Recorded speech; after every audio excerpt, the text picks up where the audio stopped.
नमस्कार दोस्तों, कैसे हो आप। सबसे पहले तो आपको सभी को बहुत बहुत धन्यवाद कि पार्ट 1 में मिले आपके व्यूज़, लाइक्स और कमेंट्स के लिए। पार्ट 2 देखने से पहले मैं ये गुजारिश करना चाहूँगा कि जिन्होंने पार्ट 1 अभी तक नहीं देखा है वो पार्ट 2 देखने से पहले पार्ट 1 ज़रूर देखें, जिसका लिंक मैंने डिस्क्रिप्शन में मेंशन किया है।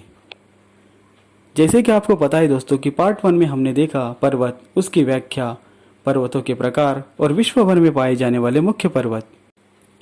पार्ट 2 में आज हम देखेंगे पर्वतों का हमारे सृष्टि चक्र में योगदान, पर्वतों से हमें होने वाले फायदे और आगे की पीढ़ी के लिए, जीव सृष्टि के लिए पर्वतों का बचना कितना महत्वपूर्ण है। इन सभी चीज़ों के बारे में आज की इस वीडियो में हम जानेंगे। तो दोस्तों, स्वागत है आपका अपने YouTube चैनल में, जहाँ पर आज हम पर्वतों के बारे में कुछ सोचने जा रहे हैं। यदि किसी शहर के आसपास पहाड़ या पर्वत है तो सबसे बेहतर वातावरण रहेगा। समय पर बारिश, सर्दी, गर्मी होगी और मौसम भी सुहाना होगा। बेहतर वातावरण के कारण लोगों का स्वास्थ्य भी बेहतर रहेगा। शोध के अनुसार पता चला है कि हिमालय की वादियों में रहने वालों को कभी दमा, टीबी, गठिया, संधिवात, कुष्ठ, चर्म रोग, आमवात, अस्थि रोग और नेत्र रोग जैसी बीमारी नहीं होती। हिमालय क्षेत्र के आसपास के इलाकों में लोगों का स्वास्थ्य अन्य प्रांतों के लोगों की अपेक्षा बेहतर होता है। इसे ध्यान और योग के माध्यम से और बेहतर करके यहाँ की औसत आयु सीमा बढ़ाई जा सकती है। तिब्बत के लोग निरोगी रहकर कम से कम 100 वर्ष तो जीवित रहते ही हैं। पहाड़ है तो पानी है, क्योंकि हजारों हजार साल में गांव शहर बसने का मूल कारण वहाँ पानी की उपलब्धता होता था। पहले नदियों के किनारे सभ्यता आई, फिर ताल तलैयों के तट पर बस्तियां बसने लगी। जरा गौर से किसी भी आंचलिक गांव को देखें, जहां नदी का तट नहीं है वहां कुछ पहाड़, पहाड़ के निचले हिस्से में झील और उसको घेर कर बसी बस्तियां है। पहाड़ नहीं होगा तो शहर रेगिस्तान लगेगा और रेगिस्तान में पानी की तलाश व्यर्थ है। वाटर साइकिल यानी जल चक्र में पर्वत महत्वपूर्ण भूमिका निभाते हैं। संसार की अधिकांश जल आपूर्ति का मुख्य स्रोत पर्वत ही है।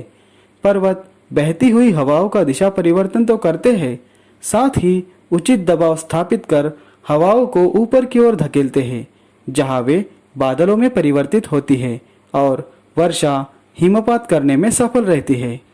विश्व की मुख्य जलधाराएं पर्वतों से ही निकलती है। संसार के लगभग 3 अरब लोग पर्वतों के जल स्रोतों पर ही निर्भर है। पहाड़ पर हरियाली बादलों को बरसने का न्योता होती है।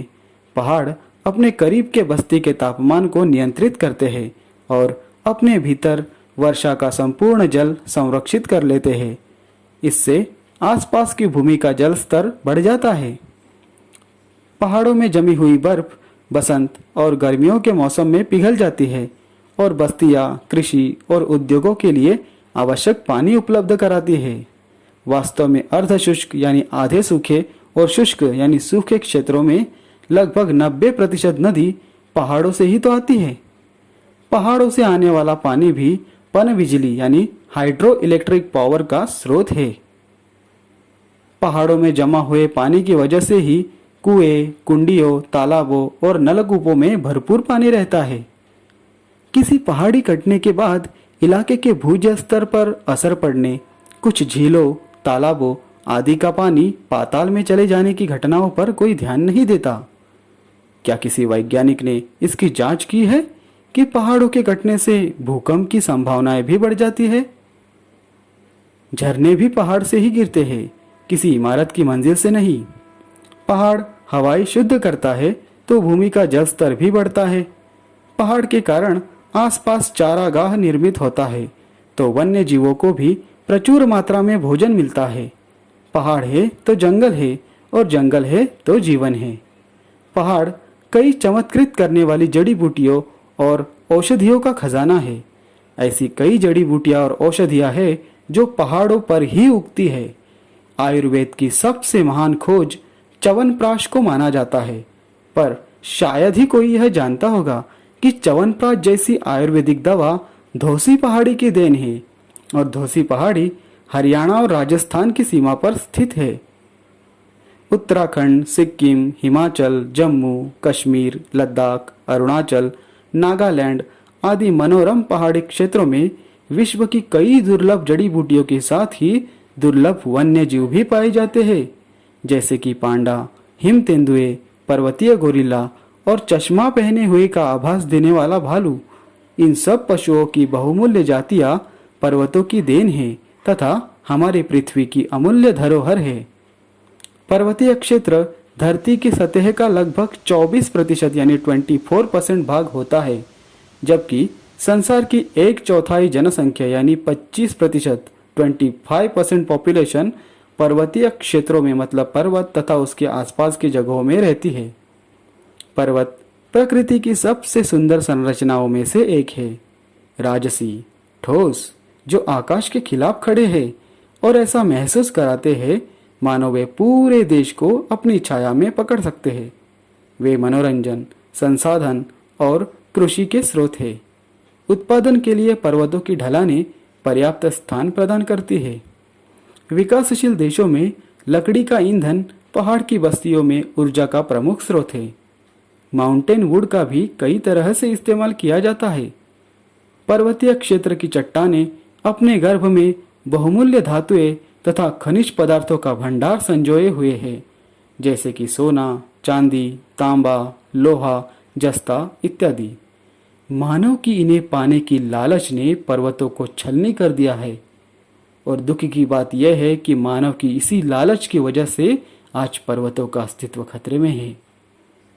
इन सभी चीजों को ध्यान में रखते हुए तथा पहाड़ के महत्व की ओर बढ़ते ध्यान को देखते हुए संयुक्त राष्ट्र महासभा ने सन 2002 को संयुक्त राष्ट्र अंतर्राष्ट्रीय पर्वत वर्ष घोषित किया और 11 दिसंबर 2003 से अंतर्राष्ट्रीय पर्वत दिवस के रूप में नामित किया।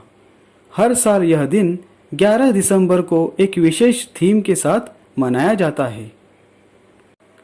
हमने यह समझ ही लिया है कि किस प्रकार पर्वत का अस्तित्व हमारे जीवन के लिए आवश्यक है। इसलिए पृथ्वी के इस पेपरवेट को बचाने के लिए हमें उसे संभालना और संवारना होगा। ये हमारी नैतिक जिम्मेदारी है और इसे हमें बखूबी निभाना भी होगा। नोवल कोरोना वायरस जैसी वैश्विक महामारी से एक महत्वपूर्ण चीज हमने सीखी है, वो यह है कि अगर हम सृष्टि चक्र के हिसाब से, सृष्टि के नियमों के हिसाब से चलेंगे तो उसका हमें काफी लाभदायक और सुंदर परिणाम मिलता है। मगर हम सृष्टि चक्र के विरुद्ध चलेंगे या सृष्टि के नियमों का पालन नहीं करेंगे तो उसका कितना भयंकर परिणाम हो सकता है वो आज हम देख ही रहे हैं। इसलिए कुदरत की ये जो अनमोल देन है, इन सभी देन को हमें अच्छे से संभालना है और संवारना है। आज की इस वीडियो में बस इतना ही। आगे की वीडियो में ऐसी ही जानकारी लेकर आऊँगा कुदरत के और कई अजूबों के बारे में। अगर आपको ये वीडियो पसंद आई हो तो उसे लाइक और शेयर ज़रूर करें और हाँ, नई वीडियोस के अलर्ट पाने के लिए सब्सक्राइब करना ना भूलें। अगर आपको इस वीडियो में कुछ भी कमी नज़र आती हो तो वो आप कमेंट बॉक्स में ज़रूर मेंशन कर सकते हैं। साथ ही आगे किस विषय के बारे में आप सोचना चाहेंगे, जानना चाहेंगे, ये भी कमेंट बॉक्स में मेंशन कीजिए। बहुत जल्द मिलेंगे प्रकृति के बहुत ही सुंदर चमत्कारिक अजूबों की जानकारी के साथ। तब तक के लिए ख्याल रखिए अपना और अपनों का भी। धन्यवाद।